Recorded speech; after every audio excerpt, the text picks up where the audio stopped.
கடந்த 3 மாத காலமாக பகுதி வாரியாக தாம்பரம் மாநகராட்சியின் அவலங்களை எல்லாம் தோல்வித்து காட்டுகின்ற வகையில ஆர்ப்பாட்டங்களை தொடர்ந்து நாம் நடத்தி கொண்டு வருகிறோம். அந்த வகையிலே தான் இன்னைக்கு இந்த செட்லப்பாக்கம் நகராட்சியாக இருந்து மாநகராட்சியாக என்ற தரம் சூழ்நிலையில தரம் உயர்த்தப்பட்டிருக்கிறது. ஆனால் மக்களின் வாழ்வின் தரம் உயர்ந்திருக்கிறதா என்று சொன்னால் நிச்சயமாக இல்லை.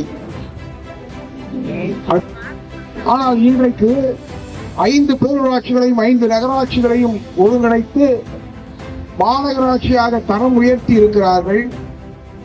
ஆனால் இன்றைக்கு கட்டமைப்பு வசதிகள் ஏற்படுத்தப்பட்டிருக்கிறதா, சாலை வசதிகள் மேம்படுத்தப்பட்டிருக்கிறதா, இல்லை ஒரு மாநகராட்சிக்கு இருக்கக்கூடிய ஏதாவது ஒரு கூறு இருக்கிறதா என்பதை நீங்கள் எண்ணி பார்க்க வேண்டும்.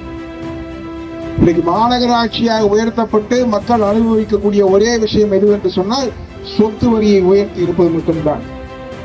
இன்றைக்கு வரலாறு காணாத அளவிற்கு சொத்து வரியினை இன்றைக்கு உயர்த்தி இருக்கிறார். அதுவும் கடந்த 2 மாத காலமாக நாடாளுமன்ற தேர்தல் முடிவடைந்ததற்கு பிறகு இவர்கள் தான் தோன்றித்தனமாக எப்படி சொத்து வரியினை விதிக்கிறார்கள் என்ற எவருக்கும் தெரியாத அவரவர்களுக்கு தோன்றிய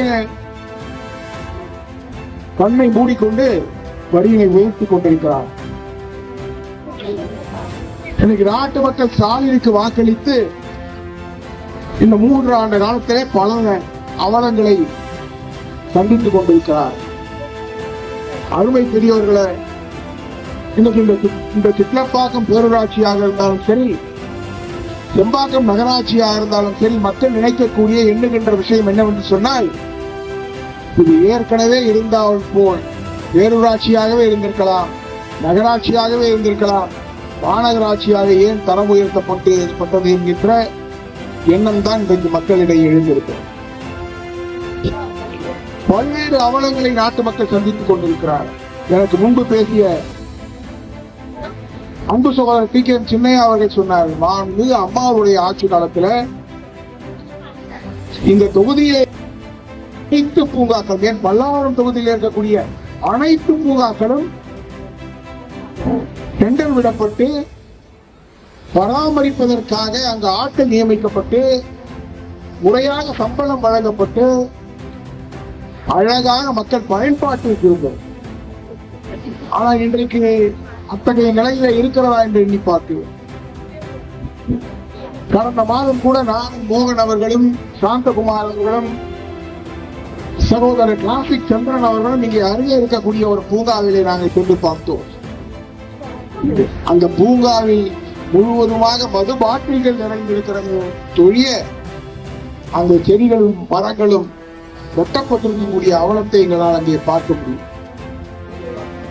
இன்றைக்கு பல்வேறு பூங்காக்கள் ரவுடிகளின் கூடாரமாக, மது கூடங்களாக இருக்கிறதே ஒழிய நாட்டு மக்கள் பயன் பெறத்தக்க வகையில எந்த விதமான அந்த வசதிகளும் ஏற்படுத்தப்படவில்லை என்பதுதான் நிதர்சனமான.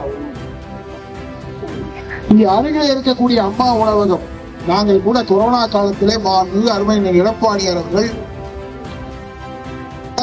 அங்கே உணவுகளை வழங்கினார். 1000 பேர் உணவு உண்ணக்கூடிய அம்மா உணவகங்களிலே இன்றைக்கு 50-100 பேர் கூட இன்றைக்கு சாப்பிட முடியாத ஒரு நிலைமை ஏற்பட்டிருக்கிறது. அம்மா உணவகங்களை முடக்குகின்ற அரசாக இன்றைக்கு ஸ்டாலினுடைய அரசு இருக்கிறது. இதனை எல்லாம் நீங்கள் எண்ணி பார்க்க வேண்டும். அதே போல மாண்புமிகு அம்மாவுடைய ஆட்சி காலத்திலும் சரி, மாண்புமிகு அருமையினர் எடப்பாடியாருடைய ஆட்சி காலத்திலும் இங்கே வீட்டு வசதி குடிநீர் இணைப்புகள் 8100 இணைப்புகள் தருவதற்கு ஏற்பாடு செய்யப்பட்டது. அதில் 3000 இணைப்புகள் கொடுக்கப்பட்டுவிட்டன. 5100 இணைப்புகள் கொடுக்கின்ற பொழுது ஆட்சி மாற்றம் ஏற்பட்டது. இந்த 3 ஆண்டுகளில் ஒரு இணைப்பு கூட வழங்கப்படாமல் இருக்கிறது. இப்படி பல்வேறு அவலங்கள் செம்பாக்கத்தில் நிகழக்கூடிய காரணத்தினாலே தான் இன்றைக்கு கண்டன ஆர்ப்பாட்டத்தை இங்கே ஏற்பாடு செய்து